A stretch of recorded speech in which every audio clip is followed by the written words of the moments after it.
Bayu, seorang mahasiswa, sedang mencari tempat kos baru yang lebih dekat dengan kampusnya. Setelah beberapa pencarian, dia menemukan sebuah kos yang terbilang murah dengan fasilitas yang cukup baik. Namun, ketika dia tiba di kos tersebut, dia merasa ada sesuatu yang aneh.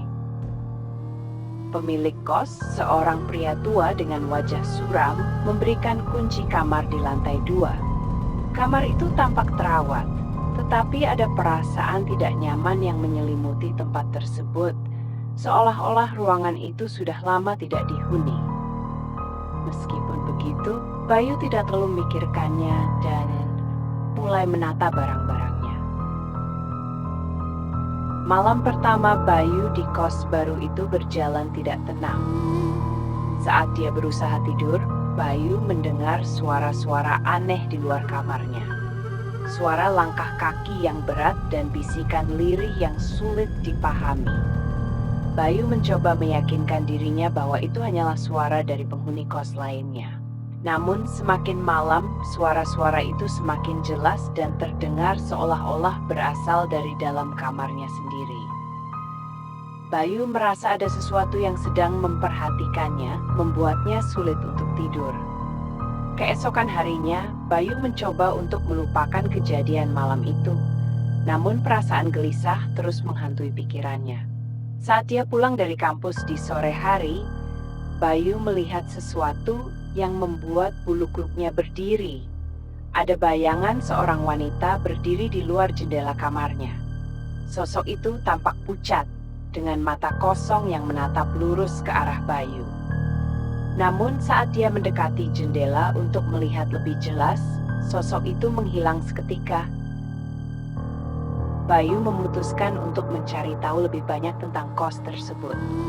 Dia berbicara dengan beberapa penghuni lama yang bercerita tentang kisah tragis seorang wanita yang dibunuh di kamar yang sekarang dihuni oleh Bayu. Setelah mendengar cerita itu, Bayu semakin ketakutan, tetapi dia mencoba untuk tetap tenang. Saat dia sedang mencuci muka di kamar mandi, dia melihat bayangan di cermin. Sosok wanita yang sama muncul kembali, kali ini lebih jelas. Wajah wanita itu berlumuran darah, dan dia menatap Bayu dengan tatapan yang penuh dendam. Cermin tiba-tiba retak, dan Bayu jatuh terduduk. Bayu merasa tidak bisa lagi tinggal di kos itu, tetapi pemilik kos menolak untuk mengembalikan uang sewanya. Terjebak dalam situasi yang mengerikan, Bayu berusaha mencari solusi. Di tengah-tengah usahanya, dia bertemu dengan seorang penghuni lain yang tampak tertutup dan misterius. Penghuni tersebut memperingatkan Bayu untuk segera pergi sebelum semuanya terlambat. Dia menceritakan tentang kutukan yang melekat pada kos itu, bahwa setiap orang yang tinggal di kamar tertentu akan dihantui hingga mereka kehilangan kewarasan mereka. Bayu semakin takut, tetapi dia juga merasa terjebak, tidak tahu harus berbuat apa. Bayu akhirnya memutuskan untuk melakukan upacara pembersihan di kamar kosnya dengan bantuan seorang dukun. Namun, saat upacara dimulai, kekuatan jahat yang menghuni kos tersebut mulai melawan. Cermin-cermin bergetar, pintu-pintu terbuka dan tertutup dengan sendirinya. Dan sosok wanita itu muncul kembali, kali ini dalam wujud yang lebih menyeramkan. Sang dukun berusaha keras untuk mengusir roh tersebut, namun Bayu merasa terjebak di antara dunia nyata dan dunia roh. Seolah-olah roh tersebut tidak akan membiarkannya pergi. Setelah upacara tersebut, Bayu akhirnya tertidur karena kelelahan. Namun, dalam tidurnya dia mengalami mimpi yang sangat nyata. Dalam mimpinya, dia berada di sebuah tempat yang asing, penuh dengan kabut dan suara-suara samar yang memanggil namanya. Dia melihat wanita itu lagi, tetapi kali ini dia tampak lebih manusiawi dengan air mata mengalir di pipinya. Wanita itu memohon bantuan Bayu untuk membebaskannya dari penderitaan abadi.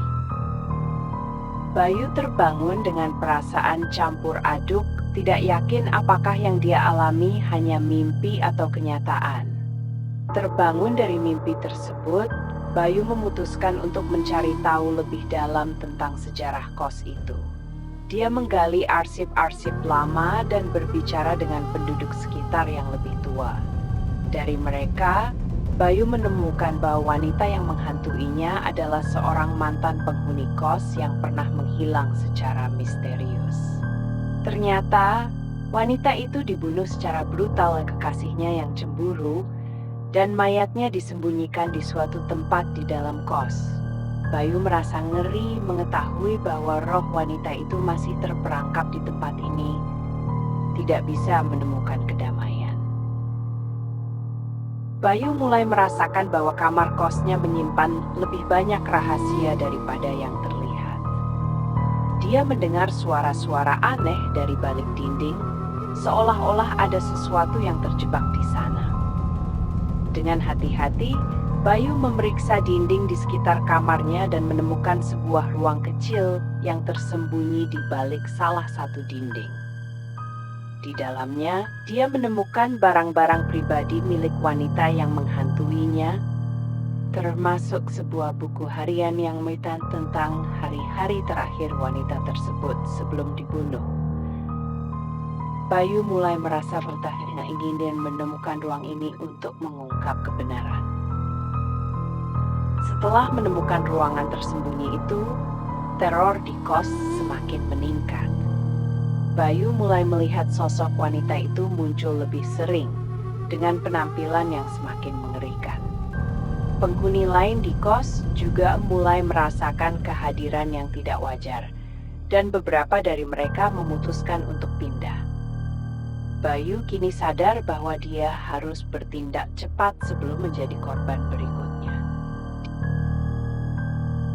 Dia memutuskan untuk mengadakan ritual terakhir, dengan tujuan untuk membebaskan roh wanita tersebut sekali dan untuk selamanya. Meskipun dukun tersebut berhasil menenangkan situasi untuk sementara, roh yang menghantui kos itu ternyata lebih kuat dari yang mereka bayangkan.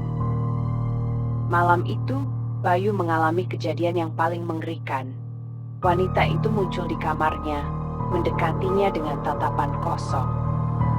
Dalam ketakutan yang luar biasa, Bayu berlari keluar dari kamar dan menuruni tangga dengan panik. Namun, saat dia mencapai pintu keluar, dia merasakan tangan dingin yang menariknya kembali.